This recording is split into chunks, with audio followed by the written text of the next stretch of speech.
It was March 29, 1952. Probably not the real date, but what is written on paper. The thunderous sound of bats' wings flapping filled the air, as if nature itself was rejoicing at the birth of the Jagaban.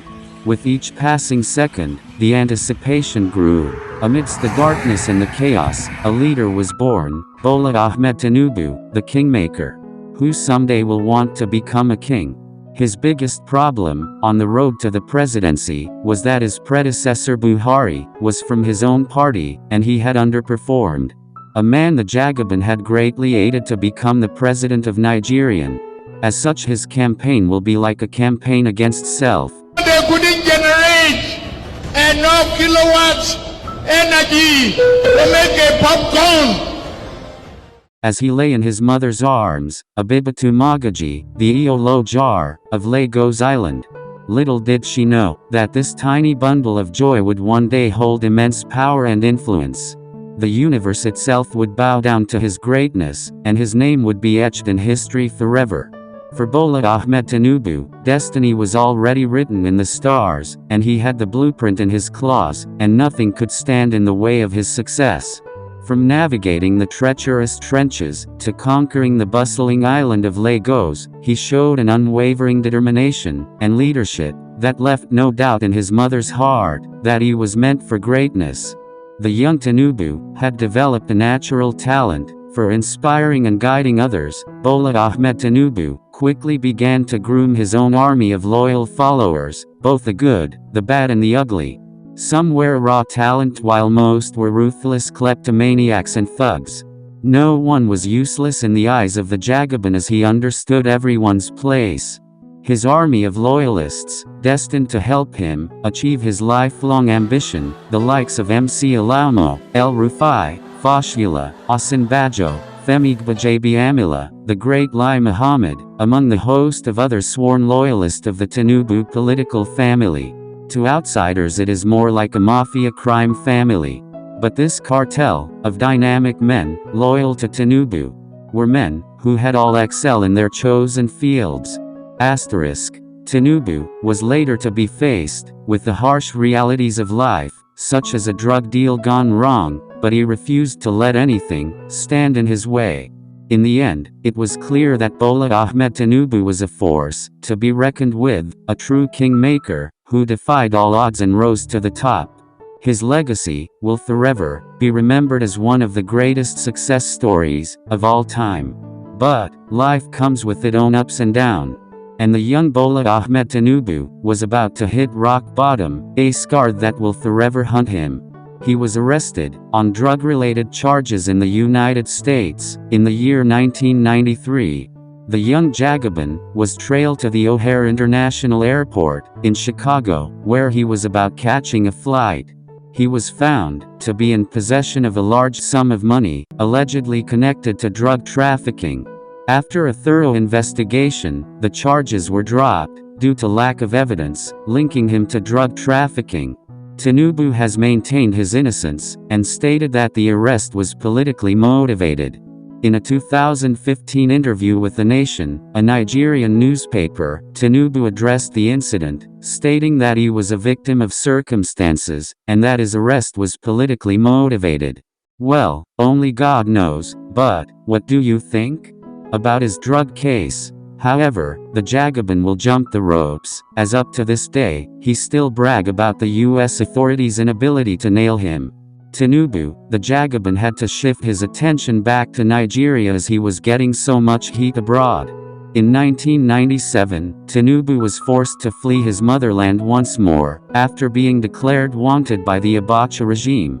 He spent several years in exile, living in various countries, shuttling between the United States and the United Kingdom. Tinubu was one of the leading opposition figures during the military regime of General Sani Abacha in Nigeria. At the time, he was a member of the National Democratic Coalition, NADECO, a pro-democracy group that opposed the Abacha regime's dictatorship. He also played a key role by providing funds in mobilizing opposition against the military dictatorship. Do you think the young Tinubu really believed in democracy, or it was all part of the master plan? He worked closely with other pro-democracy activists, including Nobel laureate Wole Soyinka, to demand the restoration of democracy in Nigeria. Despite the risks and dangers involved in opposing the Abacha-led regime, Tinubu remained committed to his cause and continued to speak out against the dictatorship. He was frequently arrested and detained by the military authorities, but he refused to be silenced.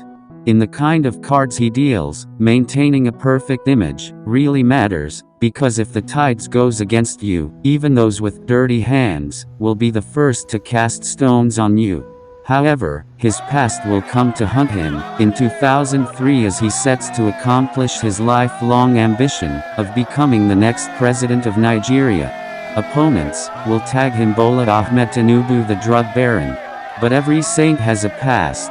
Bola Ahmed Tinubu will in 1990 lost the first love of his life called Abibat, with whom he had 4 children. Unfortunately, the Jagaban was broken as he put his political career on hold for a while to put himself together.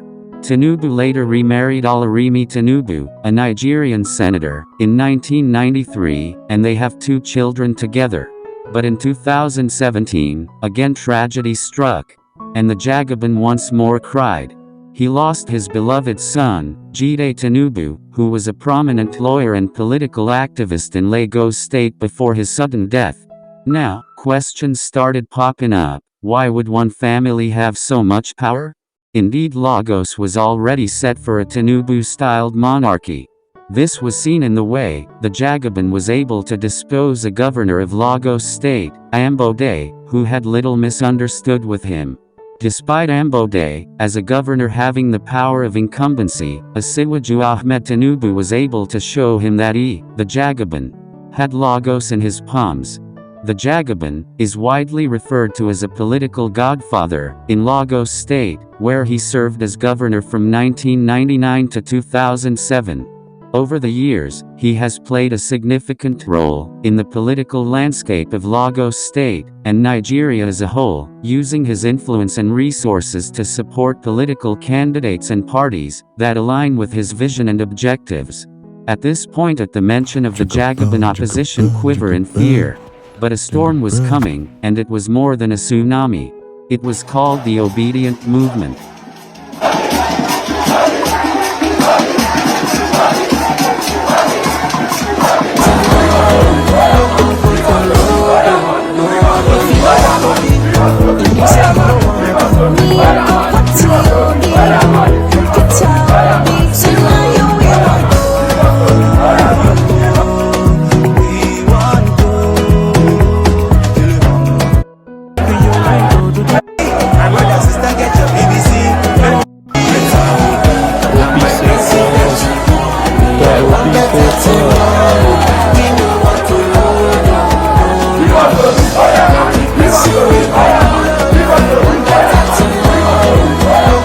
Will it consume the Jagaban of Nigerian politics, or he will scale through? Well, only time would tell. The Jagaban will later make his intentions known. That he was running for presidency. EMI Lokan. It was his turn. To many, Tinubu saw Nigeria as a prize to be won by the highest bidder. And he alone had the money bag to make such a costly purchase. But his campaign had started in bad note, as his economic plans for the youth sounded like that of a medieval king. Recruit 50 million youths into the army, and what they will eat? Cassava, agbado, corn, and the morning. The youths who never wanted a ration meals of corn and cassava vowed to teach the Jagaban a lesson in the forthcoming polls. On Wednesday, October 2021, a cancerous storm was coming. It was the Answers protest, which ravished cities across the nation. The protesters felt that the Jagaban had ordered the shooting of protesters at the Lekki toll gate, an allegation which cannot be verified to this day, but to opposition, it was an opportunity to burn the godfather of Lagos. However, he was able to weather the storm.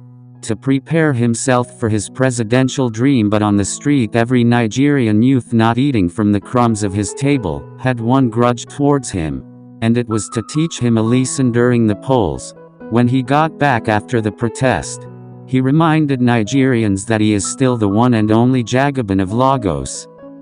I didn't go nowhere. I'm in Lagos. And I still hold the title of Asiwaju of Lagos. Oh my God. And I'm still a Jagaban.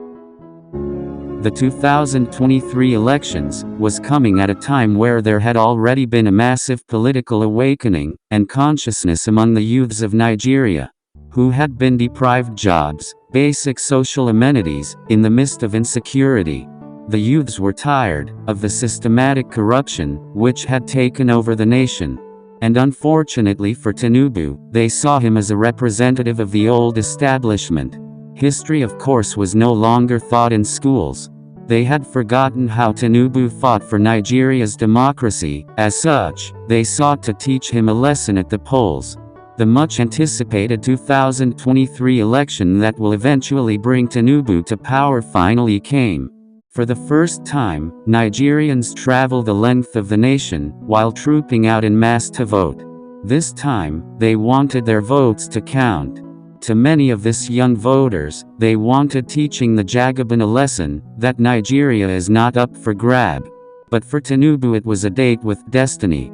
He will start his campaign with a lot of mind-blowing, unforgiving blunders. Turn the so-called Yahoo boys to experts in manufacturing and creation of chips that they intercept that are okay.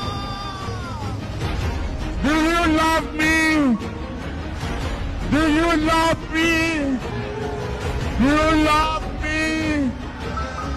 Go and take your APC. However, the 2023 elections will be one which will make many lose faith in the Nigeria electoral process.